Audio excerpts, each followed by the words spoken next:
enough time to think about it. Life's not gonna get me down. There's nothing can stop me.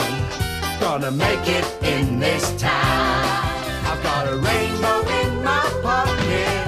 I've got a dream that just won't die. I've got money my parents gave me, so it's about time I learn to fly. Doing it my way, seeing it my way. Got a lot of love to share. Life's a big banana sandwich. I haven't got a care. The all-new Alexei Sayle Show.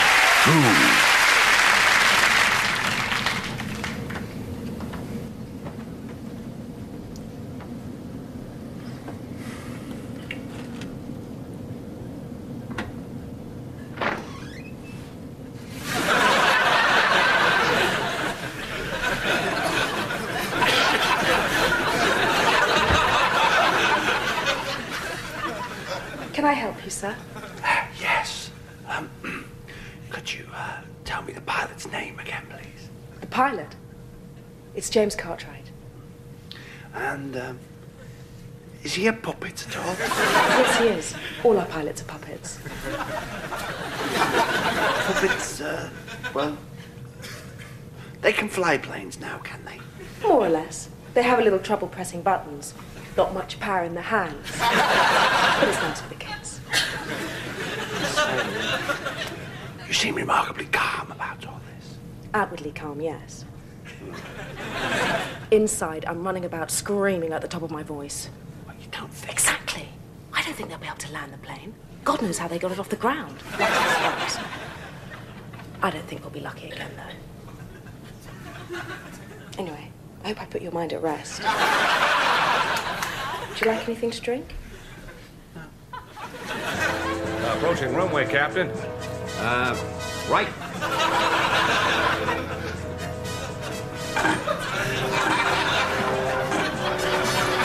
The carriage not responding, Captain. Bollocks! Maybe someone on the ground can help. Control tower? Control tower! Control tower, come in, please.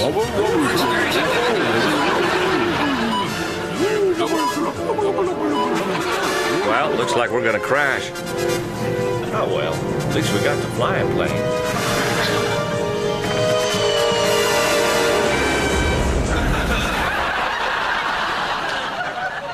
I've just started getting into gardening, yeah. I'm really proud of me floral borders. I've just done the border between Turkey and Iran. Lovely little machine gun towers made out of lupins, you know. The only annoying thing about gardening is you have to go to the garden centre. I mean, they're so expensive, aren't they, garden centres? I mean, excuse me if I'm wrong, but the stuff they sell at garden centres actually does grow on trees. I mean, I don't know if you know this, but the Colombian drug barons have got out of cocaine and into garden centres because they make much more money. The other thing they do in garden centres is they give everything Latin names to try and confuse you, don't they? I mean, why? In case Julius Caesar comes shopping for pansies. I mean, they give them these names like Biggius, Greenius, Thingius. But there's 56 million people in this country who speak English. Why, are they just holding out in case the Pope's going to come along? Another rip-off is duty-free shops. You know when you go to a duty-free shop, right? Most of the stock in there is cuddly toys, right? Now, I don't think there is any duty on cuddly toys. I don't remember smugglers in the 18th century going, I be shipping in a secret load of fluffy penguins into Cornwall. I hope the revenue don't catch me. Blimey, it's Clint! Clint! Over here, Clint! Lovely, hold up your walk. There you go. Lovely, lovely. Give her a kiss, will you, Clint? Give her a kiss, yeah. Clint, come back here! Clint! You bastard! You bastard! Come back here! You bastard! Oh, Sting! Sting! All right, Sting, Sting. Give her a kiss, will you, Sting? Yeah, lovely. Give her a kiss, there's something. Now, spit at her! Spit at her, Sting! Oh, God, spit at her, Sting, lovely. Oh, it's Michael! Michael! All right, Michael! Michael, over here! Over here, Michael! Over here! Do your moonwalk! Moonwalk, Michael! Moonwalk! That's lovely, lovely. Now, take your nose off, Michael! Take your nose off. Mr. Jackson, take your nose off. Lovely. Right. Take your nose, give it to Sting. Give your nose to Sting. Sting! Spit at him, Sting, yeah. Now hold his nose up so he can't reach it. Make him jump. Lovely. Yeah. Michael, jump up and down like you can't get your nose. Spit at him again. Spit at him. Sting, spit at him. Lovely. Yeah, lovely. Michael, jump up and down. Oh, it's Sean Penn. Bleeding Sean Penn. Sean, over here. Oh! Lovely. One more.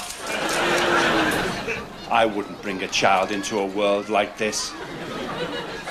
But theme parks are very big business these days, aren't they? And I know that a lot of young people, when they go to Disneyland, they smoke marijuana or take LSD. Why?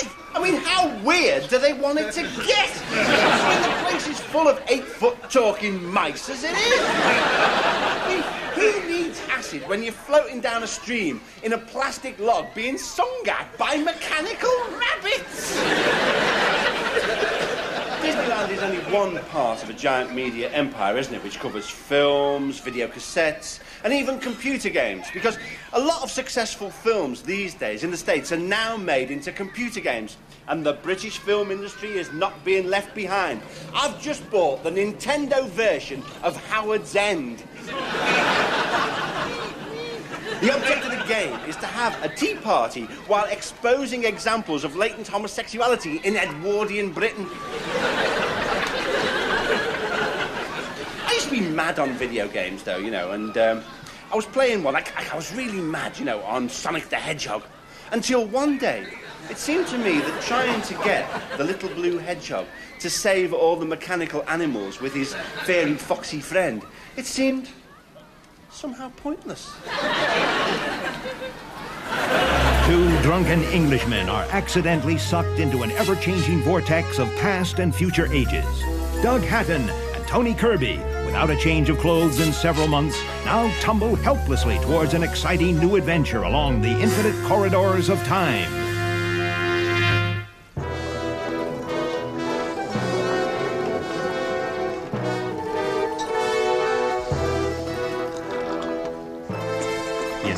Drunk. Now we should slip him the poison. Yes, and Russia will at last be free of the evil influence of Grigory Rasputin. My dear chap.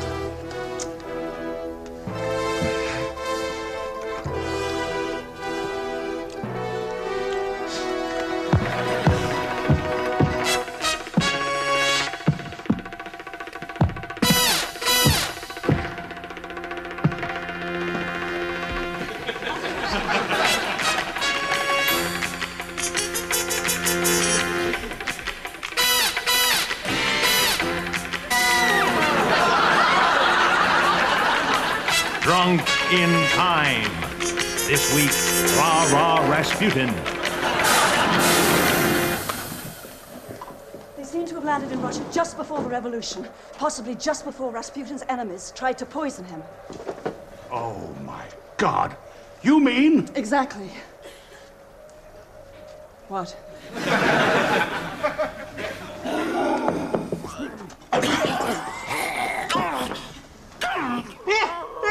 It's Alan Bleasdale. Charades. It's a book. 5 letters. The crying game. Who are these fools? I don't know. They must be Rasputin's mates. I didn't invite them. Oh, God. Rasputin's bad enough. Imagine what his mates are like. Hey. Steady on, mate. Hey. Someone should get him a taxi home. Who are you? Are you German agents? He's very drunk. We're gonna have to get him home. Yeah, I don't know how he manages to write all them plays if he's this drunk. A taxi, please, to, who are you, mate? Prince Yusupov. Prince Yusupov's place. All right, cheers.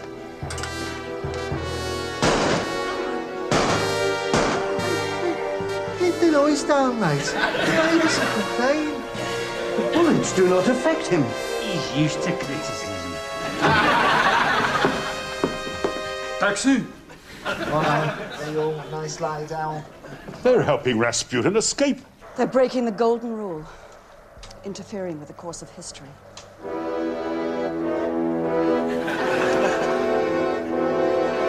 Next week, another drunk and disorderly episode of Drunk in Time. I saw this amazing show on television the other night. It was called The Paul Daniels Magic Show. And in it, this unlikely little man called Paul Daniels. The most amazing things. First of all, right, he got this bloke called Ken, who we'd never met before, out of the audience. And he got Ken's watch and he got his own watch. Both watches showed different times. And he put both watches in a bag. And when they came out, they showed the same times, the watches. And then he got these two Asian women again, who he'd never met before, up out the audience. And he got their hankies. And he did just the most amazing things with their hankies. He made them appear and disappear in the most extraordinary places, you know. The thing was, I couldn't figure out how he did this, you know. I mean, it seemed incredible. I mean, I could see no sleight of hand, and obviously there were no camera tricks involved. And the only conclusion that I could come to was that this ridiculous little man really did have magical powers. You know, this Paul Daniels had the gift of the shaman. Paul, you bastard! Everywhere you look in the world, there's murder and rape and pillage, and you have the power. You could make the guns fall silent. You could make the knife drop out of the hand of the murderer. But no, what do? You spend your time pissing about, changing the time on watches and farting around with Asian women's hankies. Paul, please, I beg you, use your powers to help the world. Don't mess about. Paul, help the world, or damn you forever, you selfish little swine!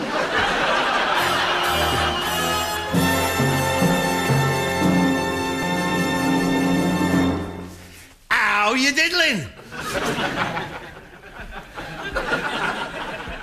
Oh, bloody sod you then.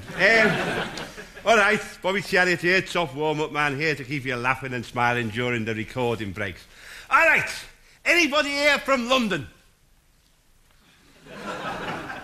Manchester, Carlisle, Birmingham, Redditch, Croydon, Chipping Norton, Chipping Camden, Aberystwyth, Coventry, Shrewsbury, Leeds, Harrogate. Some place that begins with an A. A27. Azerbaijan. A place in Korea that when you look at it in the alphabet, it's like that. All right, I'll make it easy for you. Excuse me, madam, where are you from? Coventry. I said Coventry! Hi, I'm one of those annoying blokes off Top Gear who says things like, if this car was a horse, it'd be a jam donut with an egg inside it. In a few minutes, I'm going to take you on a whirlwind tour of some of the most outrageous examples of dangerous driving as captured on police cameras. Well, our stretch is the M1 about 5 miles from Birmingham. And just look at these idiots.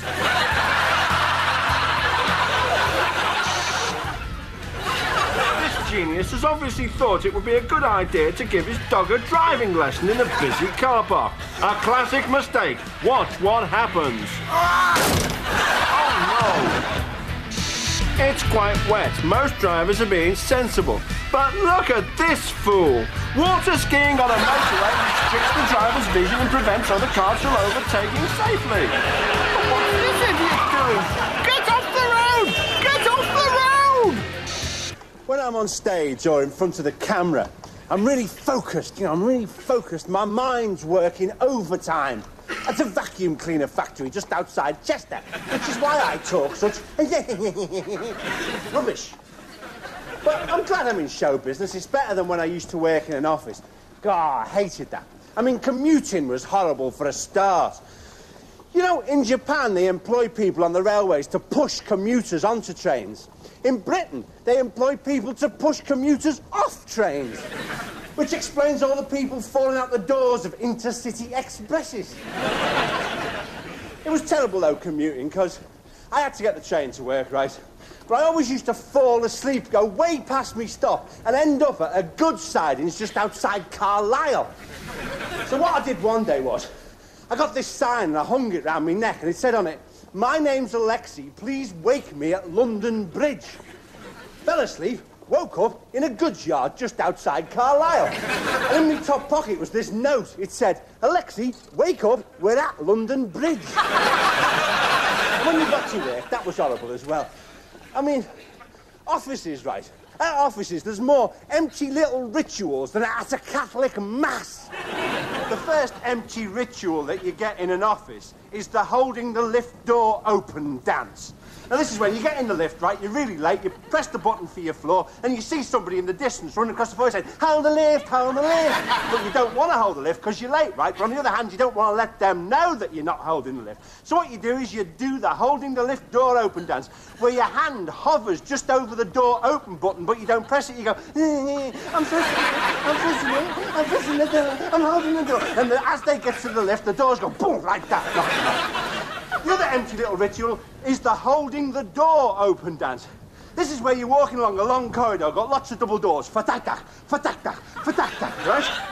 Out the corner of your eye, you see somebody walking behind you. Now you think, do you speed up and let the doors slam them in your face? Or do you hold the door open for them, which you're going to lose your time, right? So what you do, you look behind you, see if they're more junior than you, in which case you speed up, slam the doors in their face, splat. But if you see it's your boss, what you do is you stop dead and you do the holding the door open dance. You go, yes, after you, Mr. Slackbottom, yes. And yes, on you go, sir. And then there's the social life.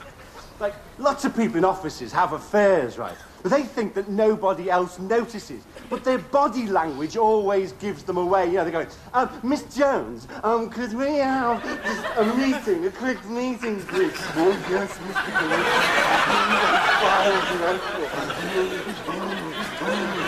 And then there's going for a drink after work as well, isn't there? You know, and lots of blokes get straight into the pub. You can tell how long they've been there by the sweat stains under their arms. You know, you can count them like the rings of a tree. Always in the pub or the wine bar, right? In one corner, there's a couple, right? Like, it's a young girl, and she's always crying. Like, and there's an older bloke with her, and he's going, yes, yes, yes, of course I'm going to leave my wife. I will leave my wife. I just have to wait until Indonesia are admitted to the common market. Yes, yes. And in the other corner, there's always a couple snogging, right? And why is it that couples that snog really ostentatiously in public, they're always really ugly, you know? Why is it the uggos who always try and show off? It's like you see two Vietnamese pot-bellied pigs sucking on a crab stick. Mystery that, isn't it, really?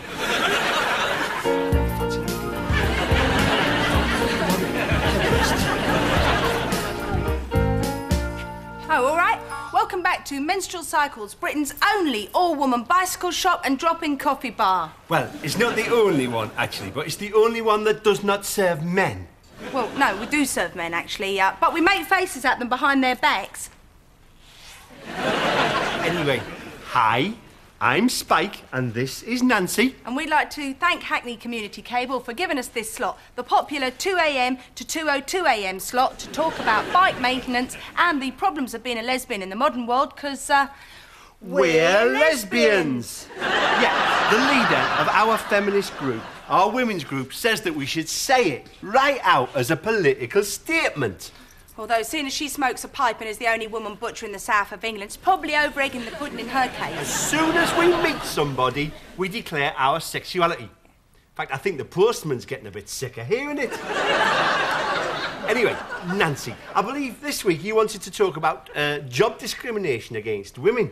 Oh, yeah, right. You see, my girlfriend, she is completely obsessed, right, with becoming the first woman Catholic priest in Britain, right? I don't think she knows it's only the Church of England that accept women vicars, and only then if they look like Douglas Hurd. Aye, but it's terrible, right, because this girl, her girlfriend, is still insisting on being celibate, right? So Nancy is getting terribly frustrated.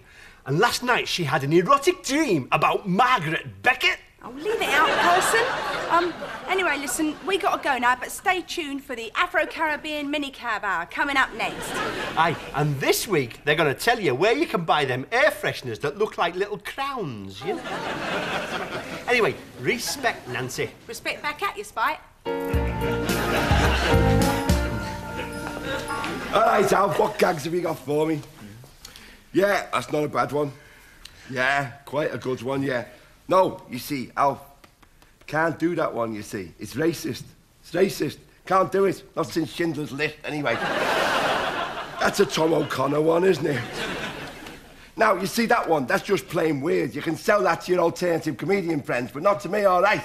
I like something good, you know, something well-crafted, something like a good knob gag, you know what I mean? Don't give me stupid stuff. Yeah, I don't mind that one. Look, now, you see, can't do that one, Alf, you see. Homophobic. Yeah, homophobic. I mean, I'm not homophobic, but I've slept with a bloke who is, you know what I mean? Yeah, it's not a bad one. Yeah, that's fair enough. OK, so that's what, 5 gags then, is it? 6? All right, 6. So that's, what, 3 quid? Hang on, you owe me £1, don't you? There you go, then. 2 quid. Off you go, son. Have a good time. Where you go. Go on, son. There you go. Cheers, Alf, mate. Civic, mate.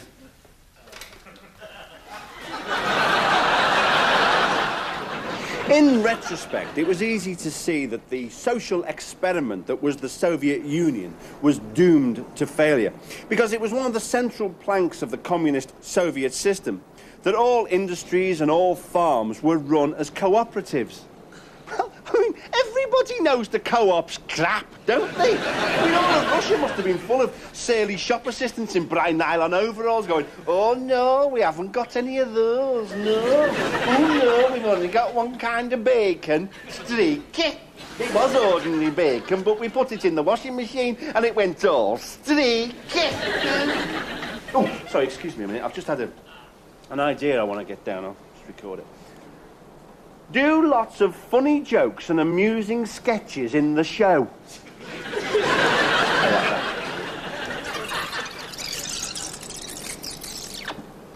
Do lots of funny jokes and amusing sketches in the show. It's funny, isn't it? Whenever you hear your own voice on tape, it never sounds like you, does it? You know, one of the flashpoints between the old Soviet Union and the West was nuclear weapons, wasn't it? You know, and I was always a very active campaigner in the campaign for nuclear disarmament. And once, at a meeting, I had the honour to meet a gentleman who was in Nagasaki when the bomb exploded. And he told me that the day after the atomic bomb exploded in Nagasaki, they still had a better bus service than in London under the Tories.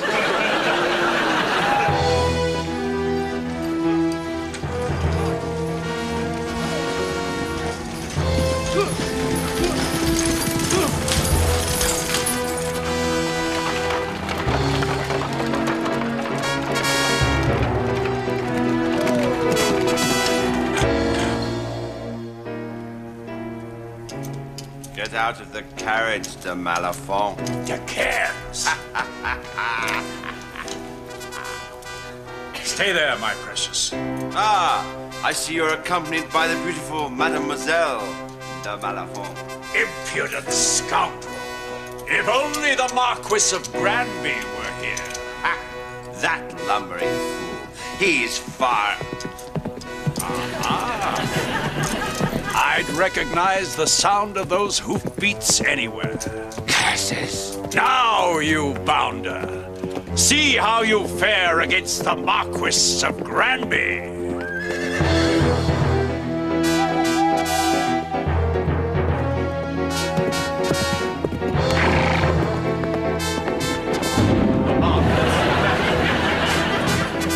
The puppet rides a horse.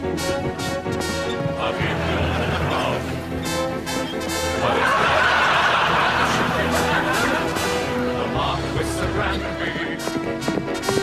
Marquis of Granby. The puppet rides a horse. Your business, Granby. You are stubborn, like your father, the slug and lettuce. I grow tired of your meddling. Last orders for you, Granby. Prepare to be trounced.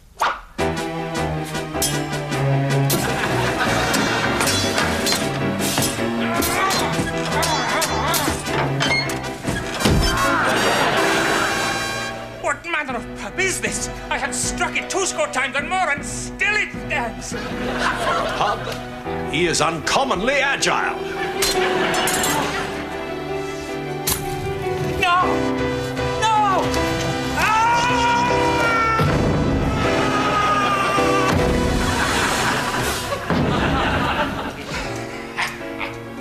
Drop your sword, Granby, or she breathes her last. When he hasn't got a sword. So, Jermaine Greer says, if I open any wider, I'll get both of you in.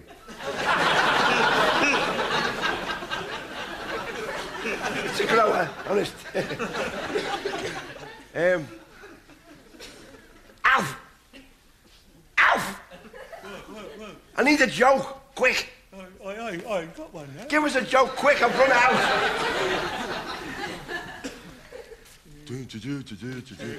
Yeah, come on then, come on, give us... Oh, look, ladies and gentlemen, a late arriver. Nice to meet you, sir. Sit down. Welcome to Television Centre, home of light entertainment. The same as normal entertainment, but it's got less calories in it, you know. I went to the barber's the other week, and after he'd finished cutting me hair, he said, would you like anything for the weekend? I said, yes. So he gave me some skis.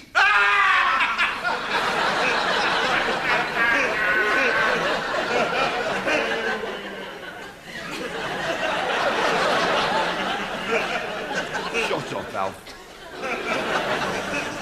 As you get older, you start looking back over your life. And when people are asked, if you had your life to live over again, would you change anything? They always say, oh, no, I'm perfectly happy with my life as a temporary filing clerk. I wouldn't change a thing. Like bollocks, they would. Of course, it's different for me because I've led a life chock full of achievement. So if I had my life to live over again, then I wouldn't change a thing. Except perhaps I wouldn't rent the video of Hudson Hawk. Yeah, if I had my life to live over again, then I wouldn't change a single thing. Except maybe I wouldn't be born. But if I was born, then I'd definitely punch Dr. David Owen in the face that time I saw him in the street. And if I had my life to live over again, then I wouldn't let that girl do that thing to me that time. If I had my life to live over again, then I'd learn to play the trumpets at night school. I'd get a dog, then I'd not get a dog, then I'd get a dog again. I'd paint myself in creosote on Boxing Day. Oh, well, I did do that. I'd have more sex in different places. And this time I'd do it with a partner. I'd take time off to smell the flowers and kill the Bee Gees. And if I had my life to live over again, then I definitely wouldn't spend it in regret, wondering what I'd do if I had my life to live over again. I was in hospital recently as well. Yeah, I had bad food poisoning. But I learned an important lesson about ethnic food. Never buy tandoori prawns from a car boot sale.